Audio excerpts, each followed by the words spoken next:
quarantine dream, man. All right. Well, welcome to my show, Matty C Sports for you and me.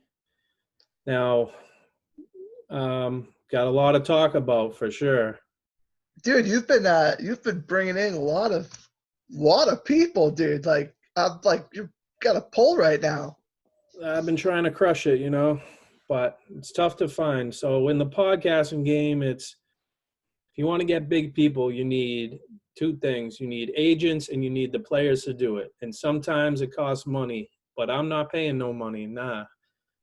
Some players go 10 grand, some go 100,000. I'm not paying no Michael Jordan, but but It's a lot. so yeah, back to bigger and better things. So we got all this stuff getting out of the way. NBA season was I believe the first one to end the season. Yeah. Went with the NHL went away. I think the AHL went before the NHL, but I'll have to get Yeah. They might have. The other problem is, there's kind of confusion in the sports world. ESPN talking about the NFL schedule and talking about stuff like that, which has given promise to people to be ready to see some NFL action. So, Right. And also the NCAA is going around, and me personally, I'm going to see Alabama USC, but then I hear today on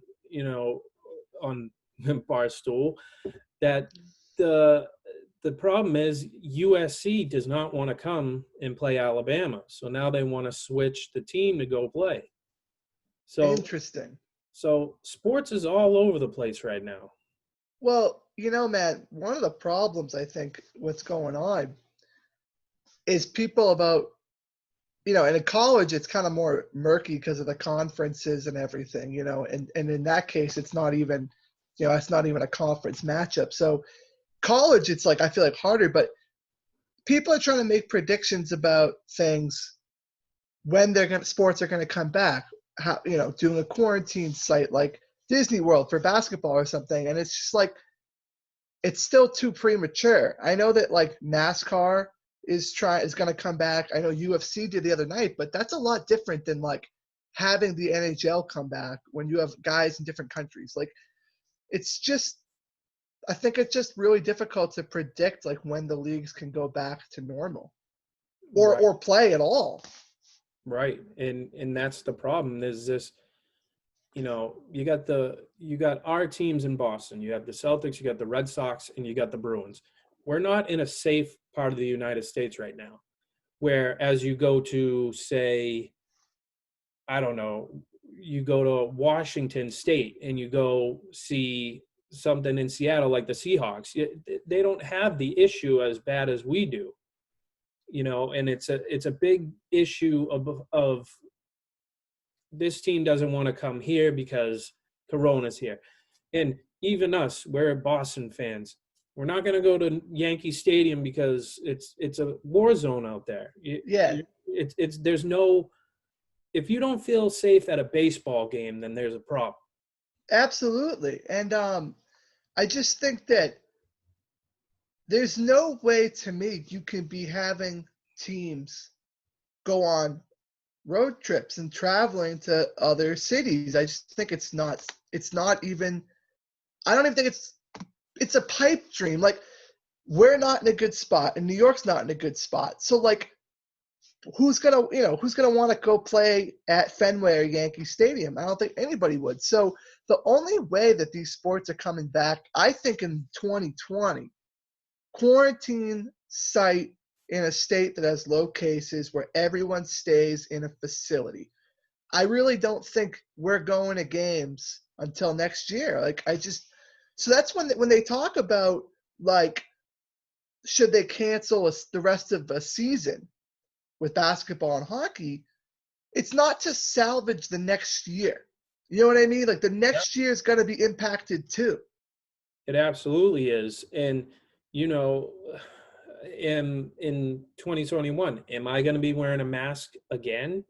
Am I going to, like you said, where am I going to go see the Patriots play? Am I going to see them in West Virginia because one person has the coronavirus? Like, are we going to play in a desert in South Dakota and go see like a football game? Like, it's just uncertain right now, and it's a lot of things where, you know, at this time is a good time to talk sports, but it's all opinionated. It's not like Felger and Maz where they're saying the Bruins won 2-0 against the Philadelphia Flyers.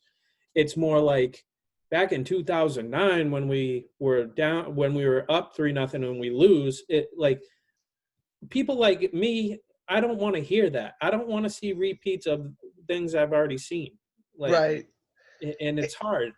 I'm over the repeat games. It was cool for like a week, but I'm like, all right, like, because this is supposed to be playoff time. This is the best time, arguably, of the year. This March through June, like for a sports fan, and Right. it all got taken away. It's like terrible. It is, and it's like we all got something taken away from us, whether you like sports or different types of things. I mean, my wife is a big horse enthusiast. No Kentucky Derby, no equestrian stuff. For all you sports fans that don't know what the hell equestrian is, but you know, it's just a thing where, you know, like you and I talk to, you know, certain people, like a teacher you may remember. Like, we talk sports all the fucking time, Yeah. and it's like, what do we talk about? We talk shit about the teams, and it's like, well, what do we talk shit about now? What Nothing. tie you wear? Like, you look like an idiot or something like that. Yeah. Well, you know, it's funny because so I mean, one of my buddies specifically is a huge sports guy. He watches more sports than anybody I know, but we watch a lot of basketball together. We watch NBA in college, and so he's been a college hoops fan for like a while, like when they weren't that good, and they were number one in the country for most of the year, and not getting to see for him what they could have done in the tournament was a killer because Right. they were going to be a 1 seed probably. So, you know, it sucks because, you know, we would talk, you know, give each other hard times about hoops. And I think in general, I just personally, I spend during this time of the year when March Madness through the Stanley Cup playoffs and the finals for basketball, I spend a lot of freaking time watching sports. Like if I'm not at work or playing, you know, a gig or something, I'm watching these series. Like it's sucks that it's been ripped away. It's been a killer, dude. Like I miss it, and like it's getting nice out, and I'm, you know, you're like, oh, like usually this is like where the and it's not happening. It sucks. Yeah, I mean, sports to me, it's like there's so many different aspects of it. Like, people enjoy seeing these things. Like you said, this is playoff hockey time. This is where guys go all out and just literally just hits and great goals and just grinding away. NBA, it's like whole nother level, less fouls. And, you know, March Madness, like, it's like the gambler's paradise in the March Madness. And like gambling Oh itself yeah. is gone. Like you're betting on who won the next wrestling championship, you know, like. Well, I've seen like people, because you know, sports gambling in the last few years is just now so, you know, it's becoming legal. So it's even bigger, like 'cause it's more out in the open. People are hired at jobs to do shows and podcasts about gambling now, and there's people friggin' betting on the Korean baseball Exactly. itch to, you know. And it's funny you say that because yesterday it was on ESPN and they were playing and there was cardboard cutouts of fans. I'm Are you like, serious? Oh my "Dude, God. it was just unreal." But you know what? They're playing baseball. They're doing what they love. They're playing baseball. Why can't you do it at Fenway? Why can't you do it at Yankee Stadium? Why can't you do it anywhere? You know, dude, I'll tell you with baseball. So when I was younger, baseball and football were by far my two favorite sports. Like baseball was right up there. I loved playing in my neighborhood. We played all the time in Little League, but I watched a lot of baseball. And I would say as I've gotten older, it's in the 4 spot now. Like football, basketball, and hockey, I'll watch all the time. I'm And with but I still like watching the Sox, and it's just like the aesthetic of just like having the Red Sox on this time of year. And I go, even if they suck, like it's like July, and you just have the game on in the background or whatever. I miss that. I miss having that. And for you, it's like I grew up with Mo Vaughn, Nomar Garciaparra. Like you said, that was a time to watch baseball. Now it's like we're selfish. Like we had the winning drive, and then Bobby Valentine one year fucked it up, but we won't talk about that. Oh, that was the worst year. Oh, what a Yeah. joke. The 100th year, and you screw it up. Thank you, Bobby. Oh, So and they had a good team. I mean, they were coming off the fried chicken and beer year, but I mean, there was still plenty of talent. They shouldn't have been a last place team. So going on the big thing, the Last Dance. What a documentary. We got 2 left, but holy crap, I didn't know that about Michael Jordan and Scottie Pipp and Dennis Rodman, the underlying stuff, and God, like what an amazing story of that team. Yeah, it's been really.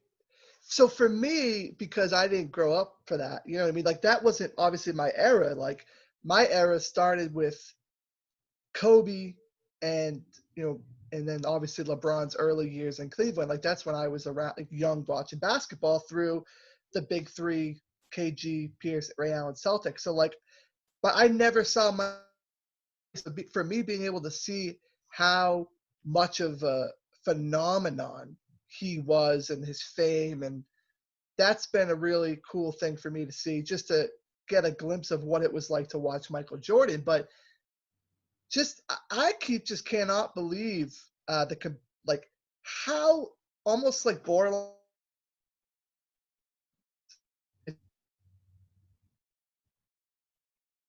I'm sorry, I didn't hear that last part. Oh no, I just can't believe how it's crazy to see how borderline unhealthy Michael Jordan's competitive drive was. Like there was an obsession there to win, to make up beefs with other like Brady's been always motivated himself and he's an ultra competitor, but Michael Jordan he's something else. Like it's just the way he went about it and how much more I think winning mattered more. The guys today, it's not like the way Michael Jordan was, like the drive. It's not. No. And we got a little bit of the taste, I think, until 2010 when Kobe won his championship then. I think that's when basketball went down because you had players that they had talent, but there was no team competitiveness. Michael Jordan took every player on that team and made them work just like him to do it. And then you see other aspects. You see Dennis Rodman, who you're like, this guy is a crazy, crazy dude. And you see him on the court. He's rebounding. He's getting the ball to Mike. He's getting the ball to Scottie Pippen, and you're hearing from the other guys on the team that the drive of everybody was just phenomenal. And, the head office stuff, like nobody hears about that stuff. Yeah, and I think that to me, the Jerry Krause situation with that team, which I knew nothing about before this. Like I didn't know that the 98 year, like they were gonna break the team up. They knew it. And I the fact that in 93 he's obsessed over Tony Kukoc to be the face of the Bulls when Jordan is about to win his 3rd title in his absolute prime makes no sense to me. Like that would be like Tom Brady 2007 undefeated year being like, yeah, that's great, but let me look for the next guy. Like your guy's still in your prime. It made no sense. I get why those guys were ragging on Jerry Krause the whole time. I understand it too. I mean, This guy's in Yugoslavia, or yeah, no, whatever. I He's don't in remember. he's in Serbia. I'm sorry. So, And Tony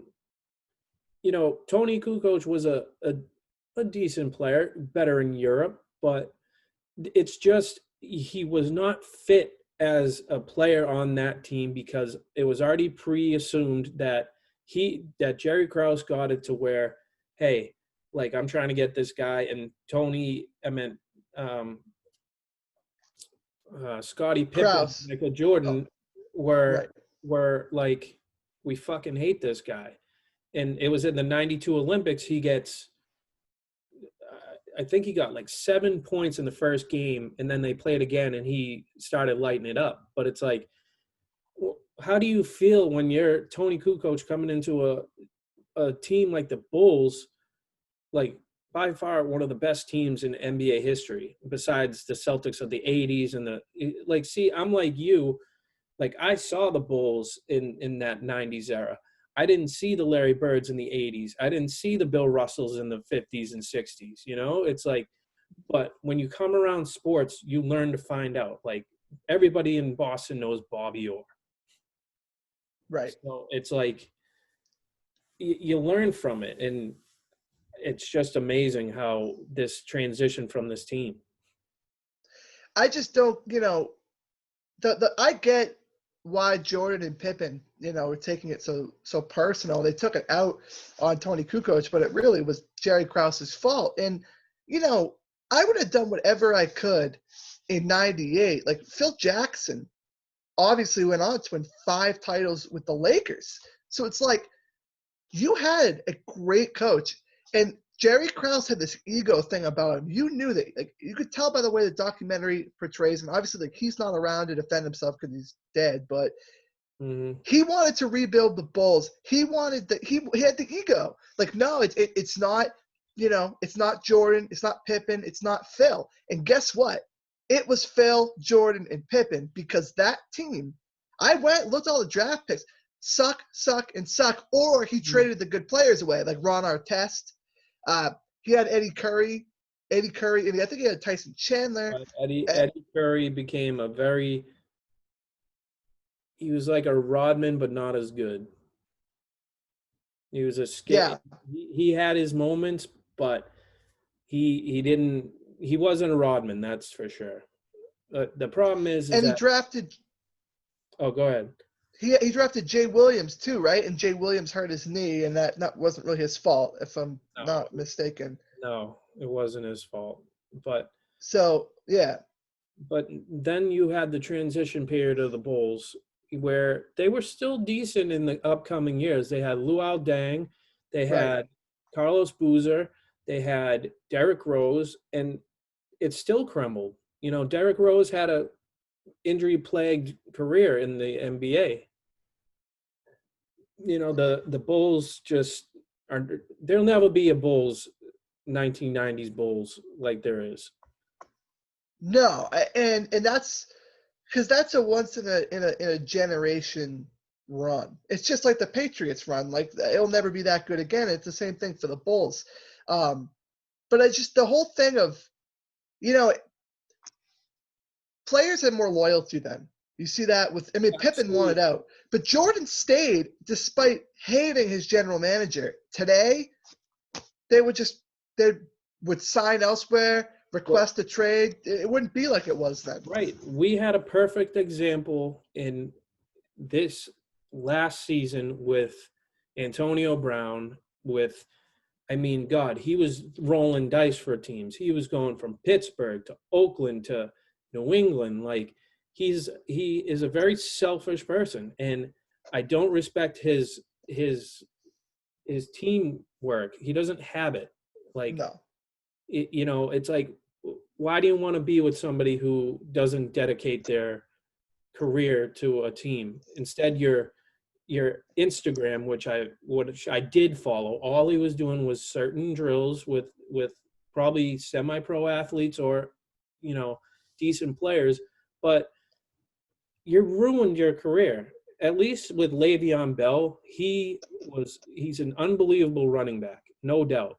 Went to a team that struggles. I mean, I saw him in a Monday Night Football game where 3 quarterbacks went down, and he was still running the ball, getting 5, 10 yards. Just unbelievable.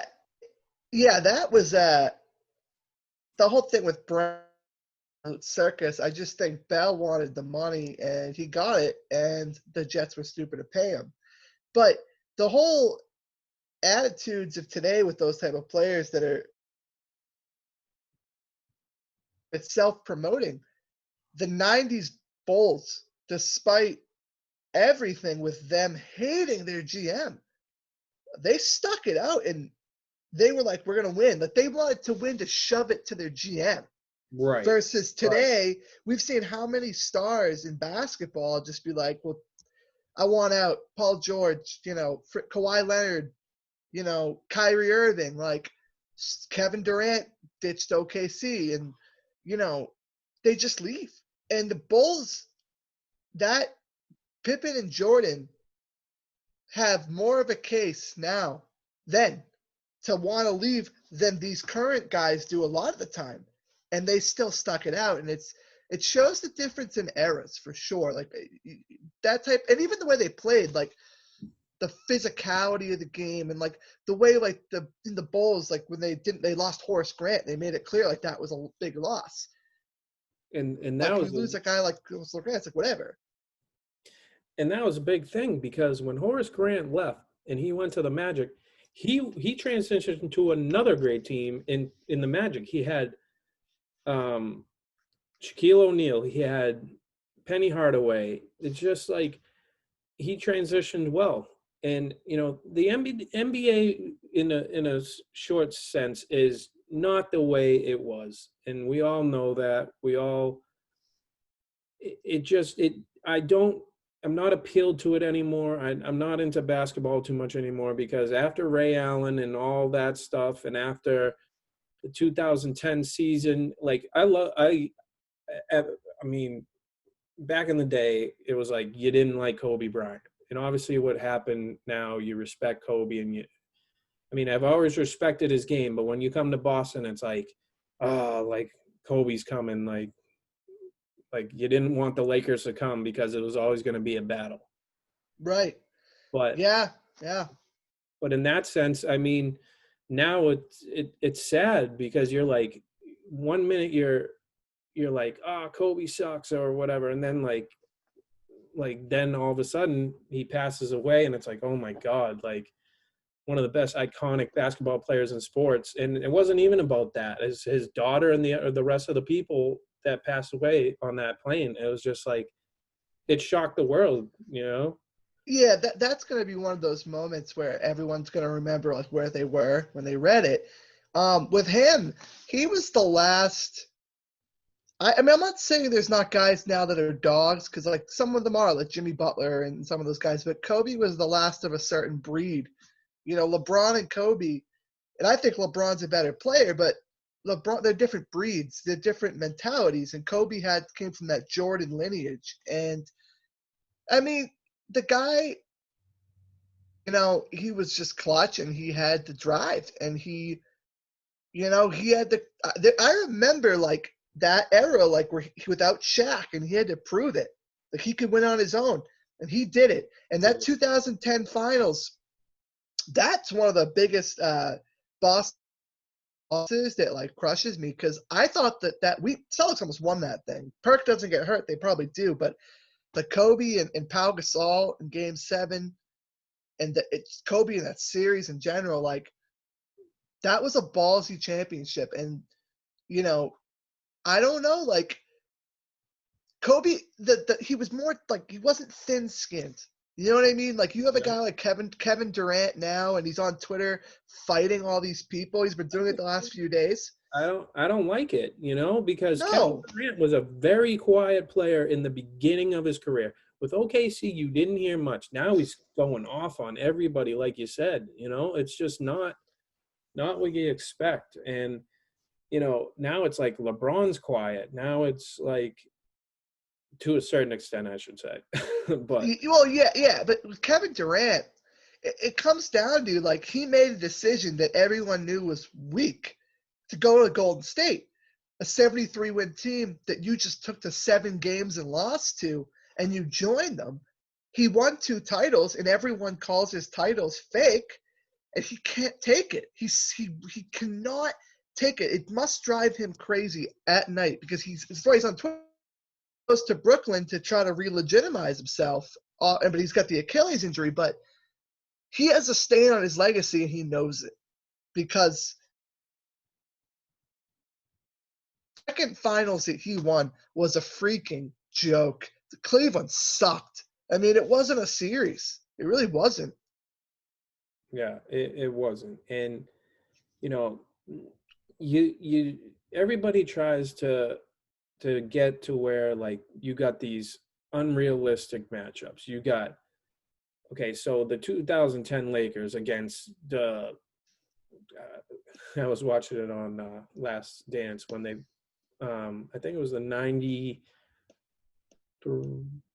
96 finals, and they had to play the Supersonics. And it's like, you're comparing that Supersonics team to the 2010 Lakers. It's like, you can't. You can't have a virtual matchup against these teams. It's a totally different era. But I don't think future NBA teams can play against the 90s teams, certain teams. I think that it goes both ways because I'm someone like I want to respect the era. So, for instance, people go and say, "Oh, well, the guys today couldn't play then," and then but then the younger kids will be like, "Well, they couldn't play today." And here's the reality: today's game is a little more athletic. There's a ton of shooting. I mean, your big has to be able to space the floor and shoot. But back then, they were so much more physical. I don't know how a guy like Steph Curry would have played in the 90s against Michael Jordan Bulls. But I don't know how the Bulls would have hold up today. It's impossible to know. They're 2 different eras of the game. But, yeah, exactly. So, like, for me, you might know Muggsy Bogues, one of the shortest, shortest basketball players in the game. You got to know he got roughed up. It's like, the guys nowadays, they can go in the paint. LeBron can go in the paint and not be touched. Back then, they'd elbow you, they'd punch you, they'd do whatever to get you out of there. I mean, right. I'm sure you're a sports doc person like me. I mean, I see it from all angles. You're talking about Reggie Miller versus the New York Knicks. You see the Magic in their season against the Jordan. Like, it's just, there's so many aspects, and it's amazing to see from different points of view all these seasons in the 90s. And it's like, it's not up to that level yet in the 2000s, in the 2010s. Just what have just happened in the 2010s, and now we're in this new decade, is that the big 3 Miami Heat and the Spurs kind of had a thing in the big. That was the end of a certain era of basketball because Golden State changed the league, and they dominated the league. What's up? Unbelievable series with the Spurs and Heat. Oh, it was great. In the league, the Western Conference with the Spurs, there was still a lot of really good teams. So Oklahoma City was there, and they went to the finals one year. And the league was a little more balanced. Golden State came in, and once they got Durant, they had a stranglehold on it. But now, and this is why I'm so bummed about the league being postponed, this was a year where I thought you didn't know who was going to win. Lakers, Clippers, could the Bucks win? Or would someone like the Celtics have upset Milwaukee? Would Philly have figured it out? I don't think they would have because I think they're kind of overrated and kind of trash. But maybe Toronto would have got back. This was a year where you kind of could have said any team could have won. And the reality is the last few years, I know Toronto won, but they had injuries to help. You're like, oh, Golden State's going to win. So what's the point of watching? Like, I watched a lot because of the Celtics. I was invested in what they were building with their young players and Kyrie, but everything. But if you were if you didn't love basketball, the Warriors are kicking everyone's ass. Oh yeah. It was on the league was on lockdown. It was like you hated to see him win, but I only respect one player on that team, and that's Steph Curry. Doesn't talk any shit.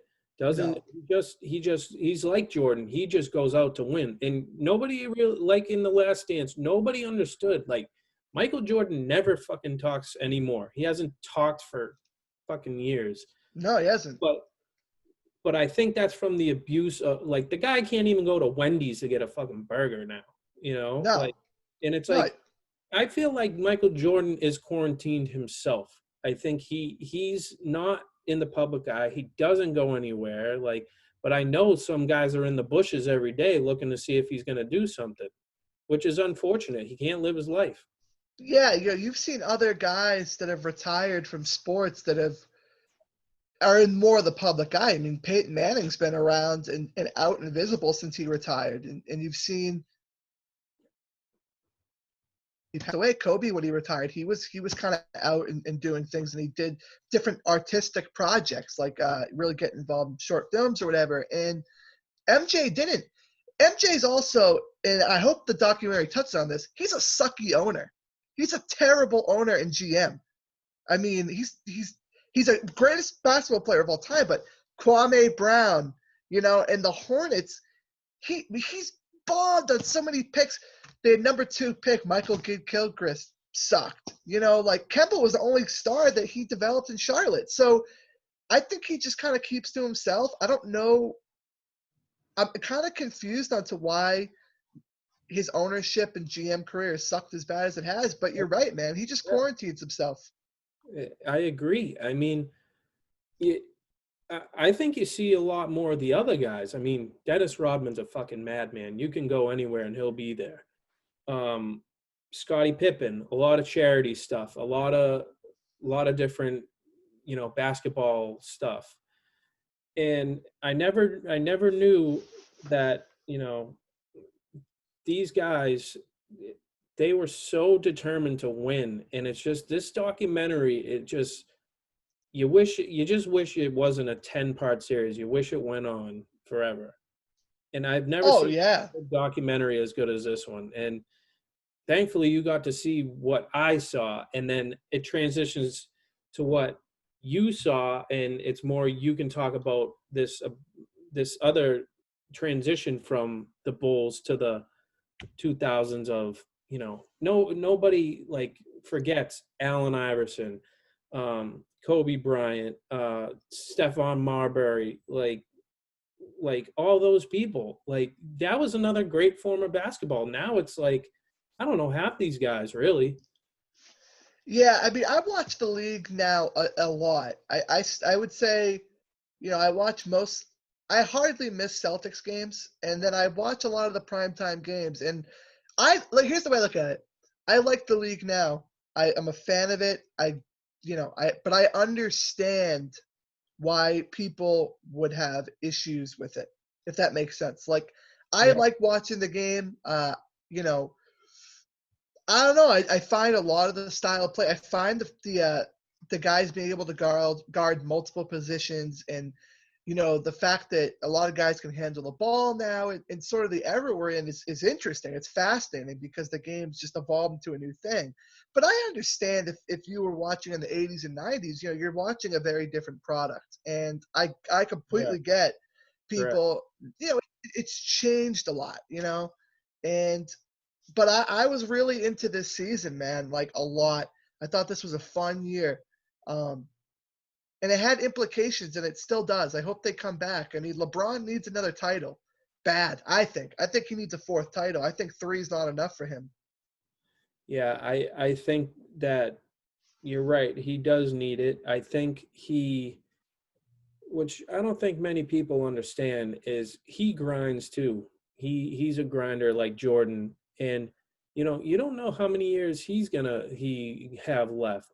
I don't think he's gonna play baseball, but I think he's gonna do something to where, okay, I've played enough, I've won enough. Like you said, there's no comparison to LeBron James and Michael Jordan, both great basketball players. So we'll see what happens with the NBA season. We'll see what happens with the NHL. I mean, that's my sadness, is the NHL. It's Well, really. dude, the Bruins, man, that was the story. Like they were going to win the President's Trophy, and it was like, can they avenge the cup? And I don't like it. First off, you're not going to get to see what it could have been in the traditional sense. And playoff hockey and the atmosphere is so incredible. So but I still hope they play because I mean, that would have been a hell of a story. You lose Game 7 on your home ice, and you come back the next year and kick everybody's ass and win the cup.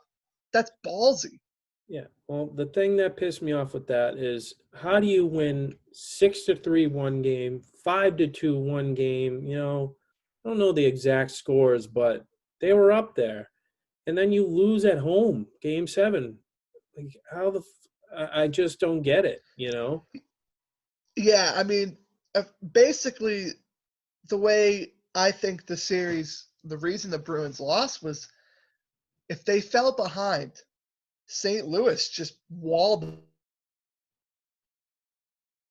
Super physical, a style of hockey that, their style, a lot more teams are quicker now. They're more finesse. And the Blues were like retro, like they were bullies. And if you fell behind, you kind of were screwed. And the Bruins in the first period of Game 7 were doing a really good job, getting a lot of chances. And when St. Louis scored that goal, I was like, I think it's over. And then they scored a second goal right after, and I was like, game's over. Because the Bruins, they weren't as tough as St. Louis. They were more skilled, but they weren't as tough. And St. Louis bullied the Sharks, and they bullied the Bruins, and they won. Yep. And the league's not that way so much now. It's more teams like the Bruins, but it still pisses me off, and that game will bother me the rest of my life. Yeah, I mean, yep, that one. And I don't like talking about 2013 where we won an amazing Game 7 against the Maple Leafs coming back, and then the last game and they score with a minute 12, minute 13, and they score that, and that tied the game, and they scored again. yeah, You gotta be that one's kidding me. yeah, and so that one was so heartbreaking because in the blink of an eye, you went from Game 7 to we lost. But looking back, not revisionist history, but like with context, Bergeron was super beat up. So was Chara. So was Seidenberg. Like, I don't know if they would have won Game 7 in Chicago, but they should have at least got there. That was a collapse. Should Yeah, have never happened. absolutely was a collapse. So yeah, I mean, let's see what sports does. Really, it's very depressing. We all know that, but Oh yeah, it's a bummer, man. I'm so bummed about it. I miss all of it, big time. that's why I'm going out talking to some athletes, and it's really something that gives me positivity that'll bring it back, and we'll be ready to go. And I'll be talking scores and all that stuff. But for now, enjoying this, and got one more thing for you, Brian. So you have a band, and your band is called Brian DeStoop and the Old Haunts, if I believe, right? Yeah, yeah, yeah. So for you, I listened to a couple of your songs. Like, what do you compare yourself to? Because I have my own opinion of what you sound like. So I'll let you go first on what you sound like. Okay. I mean, I grew up like big on like Tom Petty and Bruce Springsteen and all those type of guys.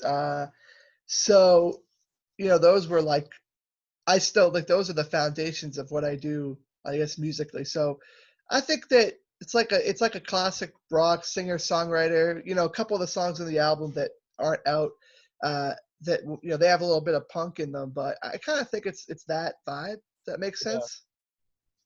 I feel like you got like a groove part of it. Like it's just really chill, and like it's just I don't know. Like I see a little Tom Petty in it. Yeah. Um, so with your so is it just another? It's just two, three of you, or Yeah. It's only 3-3. okay, yeah. So It's you got a good for sound for now. three people. Yeah, yeah, Yeah, right now, I mean, when we recorded the album, we put a ton of stuff on it. Like I had a friend of mine play some keys on about 5 songs on the album, and we put some organ on some of the songs, and then we did multiple guitars. When we play live, it's the three of us. I play guitar, and then my buddy Peter is the bassist, and my brother Matt plays drums. So it's only three people live, but I put some more distortion on the guitar to kind of full up the sound a little bit. But long term, we've tried a couple people out for lead having a guitar player, but they just haven't been the right fit. But long term, want another guitar player and maybe someone doing some keys too. But for now, it's just the three of us. So you guys are, I know the quarantine's hitting you, but I mean, are you doing some live streams or, stuff like that? Yeah. So basically, I've been doing some acoustic live streams on my Instagram, which is Brian DeStoop, with other artists like in the All you local do is follow. scene. So we've been me and me and other local artists have been doing these acoustic live streams together where we just play some songs and we talk about our bands and our influences, and it's been kind of fun. I'm doing one Friday with a buddy of mine named Christian Veach who lives in Nashville now, but yeah, just trying to do those, and so it sucks. Our album's coming out in a week and a half, next Friday, 22nd. And, we can't do anything for it, but everyone's at a point where they can't do anything. So it's not just us. And I've had the album done for a couple months, and I was like, I'm just putting it out. Like, I'm not waiting. Like, it could be who knows how long. So. Well, throw me a copy, brother. I'll listen to it. Oh, absolutely. I mean, we're going to have it up on all the stream and stuff, and then yeah, yeah, but all that stuff. yeah, it's going to be up on all that, but then I'm probably going to get CDs made too. I would have already ordered them if this wasn't going on, but I think I'm still going to, but yeah, it's I don't know, man. It was fun. It took a while to make. It took about 2 years or a year and a half, but that was because other stuff was going on too at the time. Right. Yeah. Like work and school and all that boring, terrible things. Well, I'm telling you, podcasting is pretty tough itself, and recording like music and stuff is just as hard. You got to get studio time, you got to get practice, you got to get everything. I totally understand. So, and comes out May 22nd, you said? Yeah, for our first album comes out May 22nd. We have 2 songs, 2 singles on Spotify. I put a third song on YouTube. People can check out because it costs like money to put songs on Spotify and albums. And I was like, I'm not paying for this third song to be on when it's going to be on the album in a week. But there's another song on YouTube that's on our Facebook page that people can check out. And then the album's going to be out 22nd. So. Awesome. And so From One Life, what does that mean? Did you Yeah, I thought of the title From One Life to the Next, which isn't a song, but I wrote a lot of these songs like right after graduating high school through college. A couple of them actually wrote my senior year of high school. They're kind of a couple old ones, but they're kind of school. Don't tell me. Yeah. And I wrote them in school and in college, and then so it was about kind of just like this weird, you're transitioning from your whatever, you have this secure whatever life where you're in high school, then you're kind of just you're figuring out what the hell you're supposed to be doing job wise. You're trying to, all of a sudden you have all these questions you got to figure out. So that's why I kind of called it that, because I just figured, I guess, like, you're figuring out on the go, like what you're supposed to be doing in your life. Yeah. And all the stuff that comes along with that. So. Well, I appreciate you coming on the show, Brian. And anytime you want to come back on, you're more than welcome. You're a good sports guy, and I wish you nothing but the best with your band. And, maybe you'll take over Tom Petty's legacy, hopefully. Hey man, it was fun, and hopefully maybe next time we'll actually have some new sports to talk about. We'll be in a playoff run or something. Yeah. Absolutely. Thanks for having me, dude. Yeah, no problem. So everybody, I want you to check out Brian DeStoop and the Old Haunts, and pleasure again having you on the show, and good luck with everything, and stay healthy and safe. All right, you too, man. Stay safe. All right, I'll talk to you later, Brian. I'll see you. All right, see you, man. Yeah.